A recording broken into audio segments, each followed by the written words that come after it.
대학원 생활에 궁금한 점을 제가 여쭤봤는데 뭐 이제 답변이 8개 정도로 제가 압축을 했습니다. 첫 번째, 자, 이 석사학위 논문이 있어야 박사학위 논문을 작성할 수가 있어요. 다시 말해서 석사학위 논문을 뭐 잘 썼든 못 썼든 그게 관계없이 형식적으로 석사학위 논문이 있어야만 박사학위 논문을 쓸 수 있는 당연한 자격이 주어집니다. 그래서 이제 석사학위를 보통 이제 그 필기 시험이라든가 한 학기 더 다니고 공부하시는 분들이 있는데, 만약에 박사학위를 정말 계속 하겠다 그러면은 죽이 되든 밥이 되든, 그냥 흔히 하는 표현으로 죽이 되든 밥이 되든 석사학위 논문을 반드시 쓰셔야 됩니다.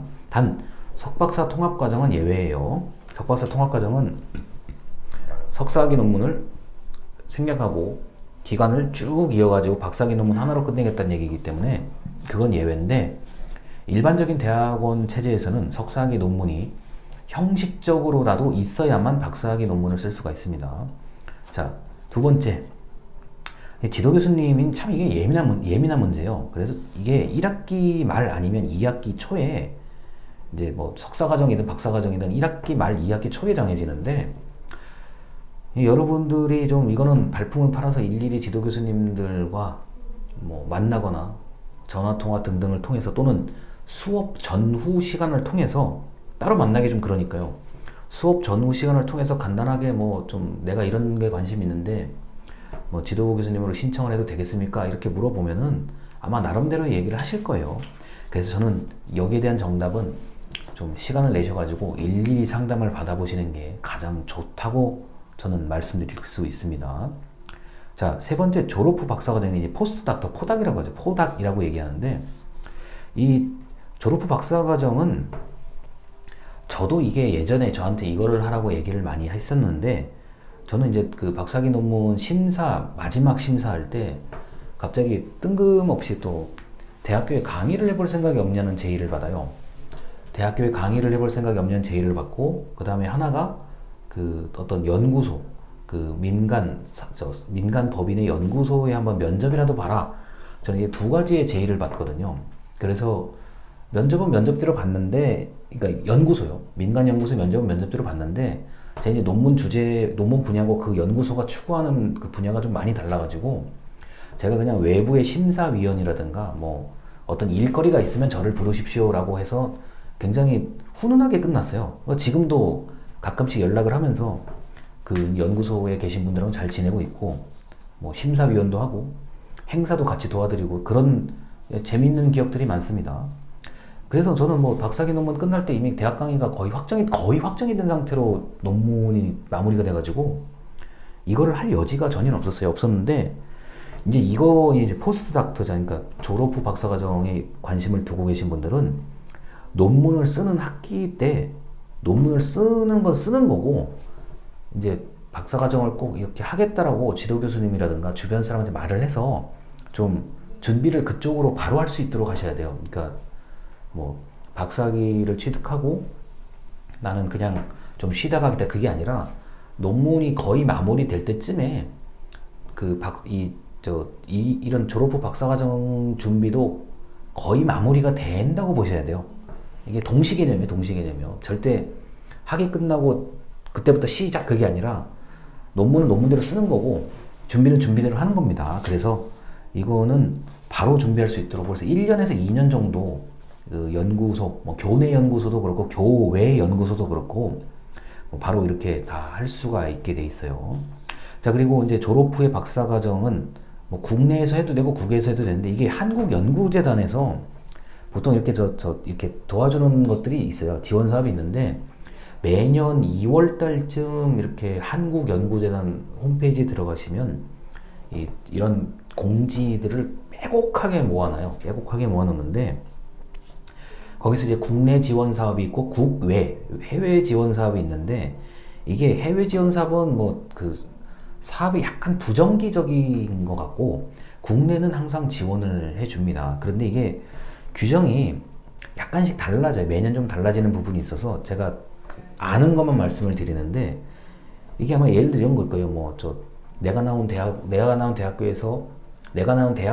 교내 연구소에서 아마 이게 안 될 거예요. 다른 학교 교내 연구소로 이렇게 협약을 맺어가지고 졸업 후 박사과정을 하는 경우들은 많이 있습니다. 아니면은 뭐 국내외 연구기관에서 이 사람을 이 박사학위 바로 받은 사람인데 이 사람을 우리 쪽으로 연구원으로 쓰겠다라고 계약을 하는 거예요. 이 계약이에요.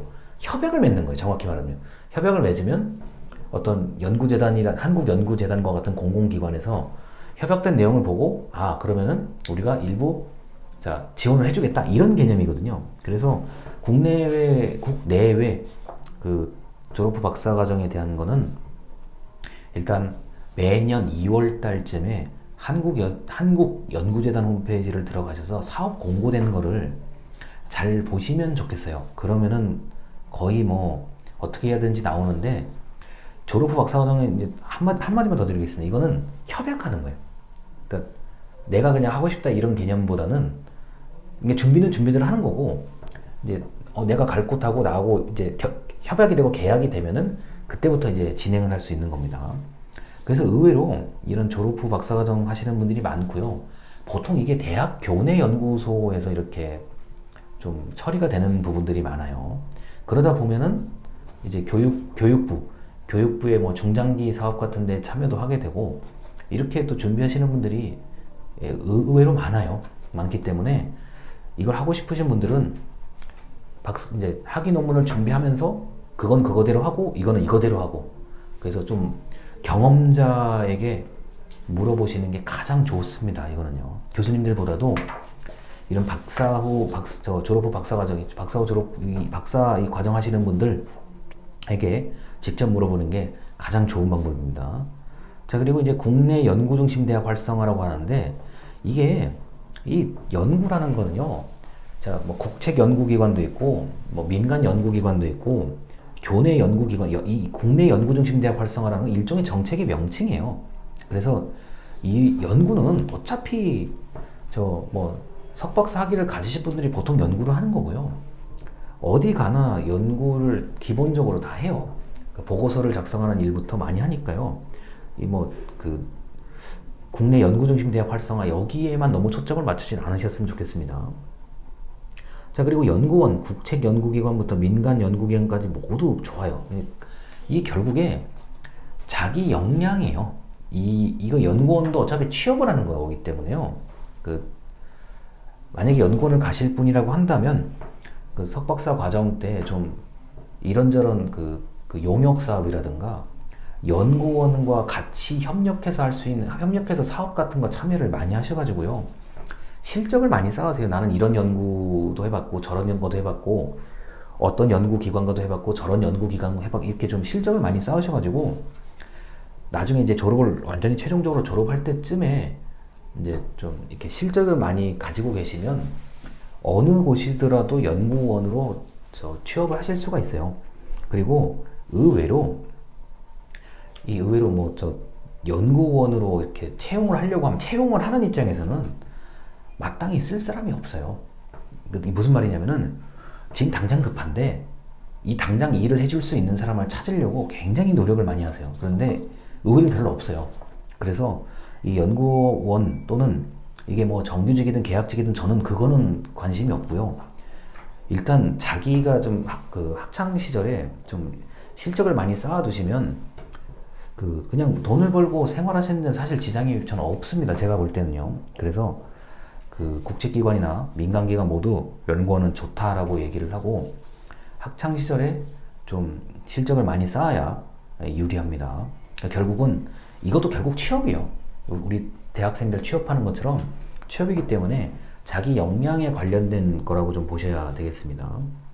자, 그리고 유학 준비는 굉장히 빠를수록 좋아요. 이 유학 준비는 생각보다 시간이 많이 걸리는 과정이기 때문에 유학 준비는 빨리 그리고 집중적으로 할수록 유리합니다. 그래야 어차피 또 현지에 가서 적응하고 현지에서 또 좀 이런저런 시행착오를 거쳐야 되기 때문에 유학 준비는 빠를수록 유리하고요. 그 다음에 제가 알기로는 뭐 어차피 해외 가면 한국 사람들 다 있는 거거든요. 해외에 가셔서 우리나라 공부하시는 분들의 좀 도움을 많이 받으셔야 될 거예요. 이게 어차피 우리가 한국 안에서도 이사를 해서 다른 동네에 살면은 좀 그 낯선 게 있는데 하물며 외국은 오죽하겠어요. 그래서 유학 준비는 빠를수록 유리합니다. 어떤 방식으로든지 빠를수록 유리합니다. 그리고 자대 대학원, 타대 대학원 있는데 뭐 대학원을 뭐 옮기시는 거, 뭐 예를 들어서 뭐 우리 학교에 있다가 다른 학교로 옮기거나 뭐 이런 거 있잖아요. 뭐 그런 거 상관이 없어요. 어차피 대학원은 입학해서 입학한 다음에 거기서 얼마나 적응을 잘해서 공부를 하시느냐가 중요합니다. 그래서 그거는 큰 문제가 안 되고요. 뭐 저 같은 경우는 뭐 대학교부터 뭐 석박사학위 다 같은 대학교 대학원에서 이제 나왔기 때문에 전 뭐 철저하게 뭐 전 자대 대학원으로 생활을 했던 사람이고요. 뭐 그러다 보니까 굉장히 편한 것도 많아요. 저는 그 의외로 대학원 생활을 너무 심하게 편하게 한 사람에 속하고요. 뭐 학교 안에서 이것저것 했던 뭐 각종 혜택이라든가 서비스를 거의 다 받은 사람이에요. 그래서 뭐 저는 이제 자대 대학원 밖에 모르는 사람인데 타대의 대학원 이렇게 대학원과 대학교가 다 그러니까 학사, 석사, 박사가 다 다르신 분들도 계세요. 저는 그 뭐 전혀 상관없고요. 어차피 그 이 대학원은 지금 이 영상은 대학원을 다니시는 분들이 보고 있기 때문에 결국에는 최종 학력, 최종 학력이 중요하고요. 최종 학력이 중요하고 만약에 이제 논문을 쓰실 분이라고 한다면 논문이 내 주 전공 분야가 뭐 예를 들어서 뭐다 이 정도 얘기할 수 있으면 됩니다. 그리고 그 대학원 생활이 일단 유경험자가 좀 잘 얘기를 해주냐 못 해주냐가 굉장히 중요해요.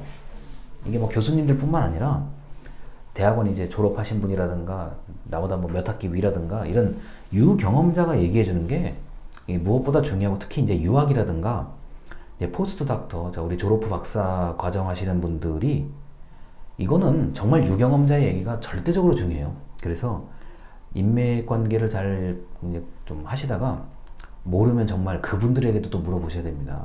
결코 제 얘기가 완전한 정답은 아니에요. 자, 일단 대학원 생활 궁금한 점 여기서 마치겠습니다. 감사합니다.